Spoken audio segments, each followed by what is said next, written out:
L'estime de soi, c'est quoi? Hello, j'espère que vous êtes en pleine forme. Ici Soraya Oulepsir, thérapeute, coach bien-être, formatrice, experte, stress et burn-out. Je vous accompagne pour faire pétiller votre quotidien en vous libérant du stress, de l'épuisement physique, mental et émotionnel qu'on appelle aussi syndrome de l'épuisement professionnel ou encore burn-out en anglais.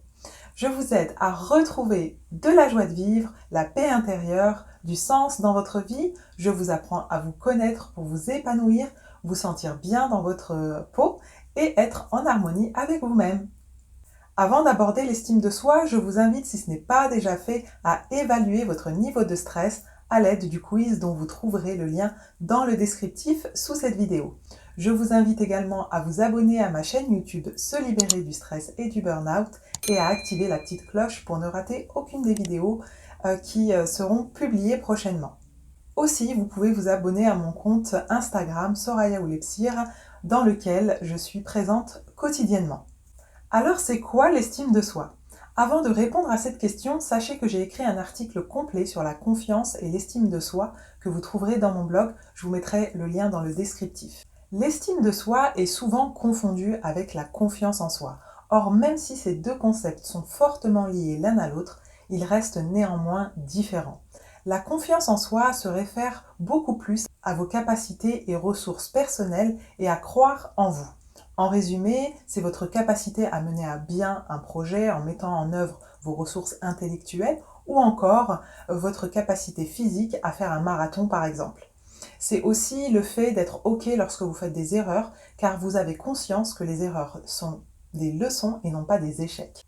L'estime de soi, elle, se réfère plus à votre état interne, c'est l'amour que vous vous donnez, la valeur que vous vous accordez, l'image que vous avez de vous-même et l'opinion que vous avez de vous, mais aussi la façon dont vous vous parlez, vous jugez et ce que pense votre entourage. Et plus vous allez avoir un niveau d'exigence élevé, plus vous allez vous dévaloriser et donc avoir une estime de vous basse, voire très basse. Il arrive aussi que cette estime de soi soit ébranlée dès l'enfance ou au cours de votre vie pour diverses raisons. Le niveau d'exigence de vos parents, par exemple, vous avez peut-être été comparé à vos frères et sœurs, à vos camarades, on vous a peut-être critiqué, jugé et répété des mots durs qui vous ont dévalorisé un peu plus chaque jour. Peut-être que dans la cour d'école, vous étiez le souffre-douleur, on vous a traité de grosse, moche, binoclarde, bref, quelle que soit la raison, cela a sérieusement dégradé l'estime de vous et par ricochet la confiance en vous. Si vous avez vécu l'une de ces humiliations, car il s'agit bien d'humiliation, eh bien cette dévalorisation s'est ancrée en vous et au fil du temps, vous devenez votre propre bourreau en continuant à vous dévaloriser vous-même. Toutes ces choses négatives vous ont tellement été répétées que vous avez fini par y croire et vous pensez que vous ne valez pas grand-chose. Heureusement, l'estime de soi se restaure.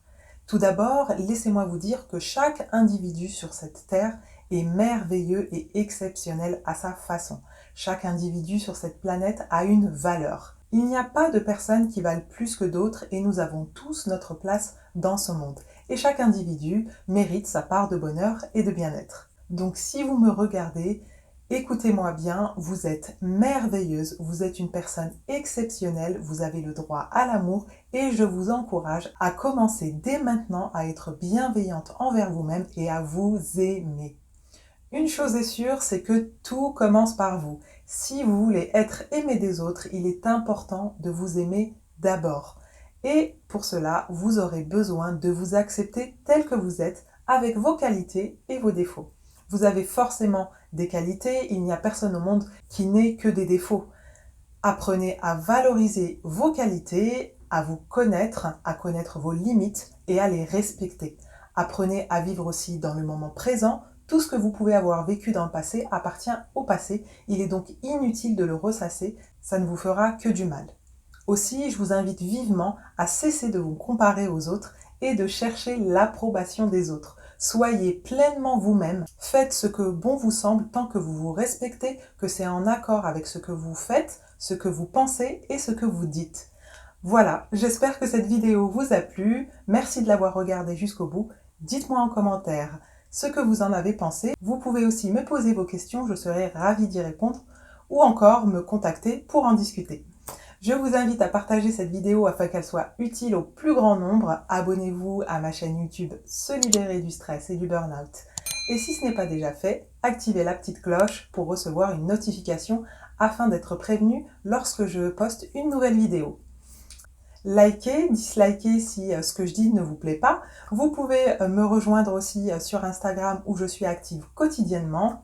Et je vous rappelle que vous trouverez le lien du quiz pour évaluer votre niveau de stress dans le descriptif. En attendant, je vous dis à bientôt pour une prochaine vidéo. Prenez soin de vous et n'oubliez pas que vous aussi, vous méritez d'être libre, heureuse et épanouie. Ciao!